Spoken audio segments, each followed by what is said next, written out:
प्रिय भाई एवं बहनों, आप लोग को हमारे चैनल सत्यम एमएस में स्वागत है।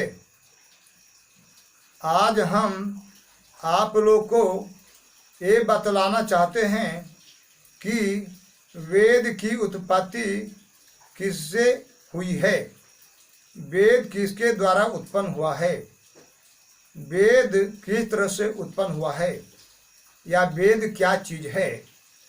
इसके बारे में आज हम आप लोग को ज्ञान प्रदान करने जा रहे हैं कि वेद की उत्पत्ति किस तरह हुई है या वेद की उत्पत्ति किससे हुई है। इसके बारे में आप लोग को अपने चैनल सत्यम एमएस के द्वारा जानकारी देने जा रहे हैं।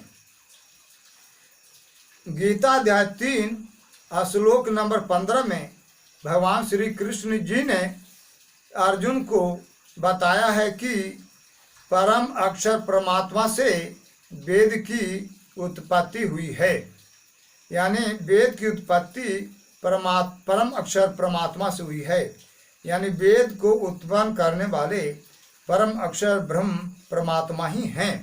इस तरह से आप लोग जानिए। वेद से कर्म की उत्पत्ति हुई है, कर्म से यज्ञ की उत्पत्ति हुई है, यज्ञ से वृष्टि हो। गीता अध्याय 3 श्लोक नंबर 15 में भगवान श्री कृष्णचंद्र जी ने अर्जुन जी को बताया है कि परम अक्षर परमात्मा से ही वेद की उत्पत्ति हुई है। वेद से कर्म की उत्पत्ति होती है और कर्म से यज्ञ की उत्पत्ति होती है, और यज्ञ से वृष्टि होती है, और वृष्टि से अन्न की उत्पत्ति होती है, और अन्न से संपूर्ण जीव, संपूर्ण प्राणी जीवंत रहते हैं, यानी जीवन धारण किए रहते हैं। वृष्टि से ही समस्त अन्न और वनस्पतियों की उत्पत्ति होती है। जितने भी इस पृथ्वी पर वनस्पति, घास पात, झाड़ी इत्यादि हैं, तो वृष्टि के बल पर ही हैं। अन्न, जितने प्रकार के अन्न उत्पन्न होते हैं वो वृष्टि के बल से ही उत्पन्न होते हैं। तो यज्ञ से वृष्टि होती है और वृष्टि से अन्न उत्पन्न होता है, वनस्पतियां उत्पन्न होती हैं। इस तरह से सिद्ध होता है कि सबकी उत्पत्ति का कारण परम अक्षर परमात्मा ही है। वही जड़ हैं, वही मूल हैं, वही कारण हैं सभी जीवों को जीवन धारण किए रहने में। बिना परमात्मा का संसार में कुछ भी नहीं हो सकता। इस तरह से परमात्मा ही सबका आधार है। वेद का अर्थ होता है ज्ञान। अब बिना ज्ञान का कुछ भी नहीं हो सकता, इसलिए वेद का अध्ययन अत्यंत अनिवार्य है। वेद का अध्ययन अत्यंत अनिवार्य है। बिना वेद के अध्ययन किए जानकारी नहीं होगी, अनुभव नहीं होगा, ज्ञान प्राप्त नहीं होगा कि कैसे इस संसार में जीवन जिया जा सके। इसलिए वेद का अध्ययन कर कर ज्ञान लेना अनिवार्य है, क्योंकि दुनिया में कुछ भी करने के लिए ज्ञान यानी जानकारी होना अत्यंत अनिवार्य है। ऐसे तो वेद मीन्स ज्ञान होता है, यानी वेद का अर्थ ज्ञान होता है, और ज्ञान के 4 भेद हैं, ऋक, यजु, साम, अथर्व। वेद माने ज्ञान होता है, और वेद 4 प्रकार के होते हैं, ऋक वेद, यजुर्वेद, साम वेद, अथर्ववेद। ऋक का मतलब होता है कल्याण, यानी ऋक वेद के पढ़ने से आत्मा के कल्याण का मार्ग सूझता है।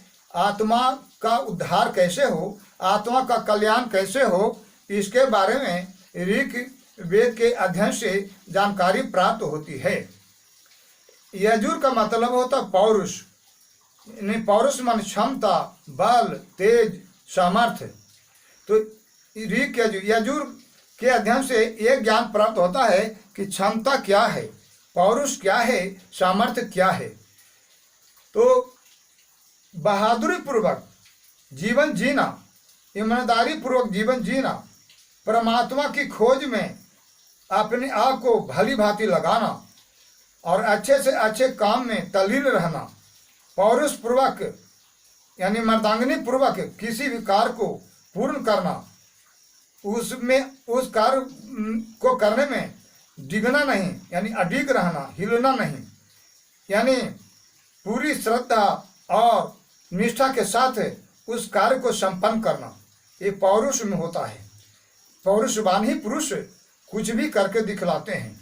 इस संसार में जो कुछ करने वाले हैं वो पौरुषवान होते हैं, यानी क्षमतावान होते हैं, बलवान होते हैं, शक्तिवान होते हैं, तेजवान होते हैं। इस तरह से ऋक यजुर्वेद के द्वारा पौरुष तत्व का ज्ञान होता है कि पौरुष तत्व क्या है। पुरुषत्व के द्वारा ही किसी भी चीज की प्राप्ति की जा सकती है, किसी भी लक्ष्य को बेधा जा सकता है। तो इसका ज्ञान यजुर्वेद के द्वारा होता है। तो ऋक यजुर साम, साम वेद का मतलब होता है क्रीड़ा, मनोरंजन। तो क्रीड़ा तरह तरह से होता है जो साम वेद में वर्णित है। उसमें एक संगीत शास्त्र के भी मनोरंजन आता है। क्रीड़ा माने मनोरंजन होता है, खेल होता है, मनोरंजन में संगीत भी आता है। तो एक से एक तरह तरह के संगीतमय कार्य करना, तरह तरह से सुंदर सुंदर संगीत गाना एवं सुनना और एवं सुनाना, ये साम वेद के तहत ही आता है। संगीत से संबंधी, खेल से संबंधी, मनोरंजन से संबंधी ये सबके सब साम वेद के अंतर्गत आता है। तो ऋक यजुर साम अथर्व, अथर्व का मतलब धन से है, धन कमाना।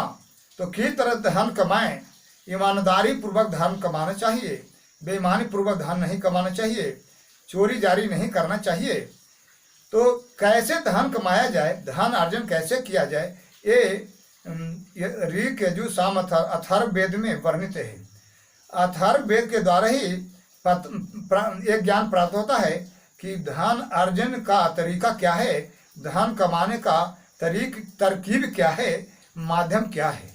तो इस तरह से अथर्व वेद के द्वारा धनिक ज्ञान होता है, यानी धन संबंधी ज्ञान होता है। तो इस तरह से वेद के 4 भेद हैं, ऋक, यजु, साम, अथर्व। इनके अध्ययन करने से हर तरह के ज्ञान प्राप्त हो जाते हैं।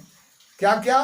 तो आत्मा के कल्याण का, किसी भी कार्य को भली भांति निष्ठापूर्वक पूर्ण करने के, किसी भी लक्ष्य को विधिने को, किसी भी उद्देश्य को पूरा करने की क्षमता का ज्ञान होता है। फिर इस जीवन में मनोरंजन साधन के द्वारा जीवन जीने के लिए साम वेद के द्वारा ज्ञान प्राप्त हो जाता है।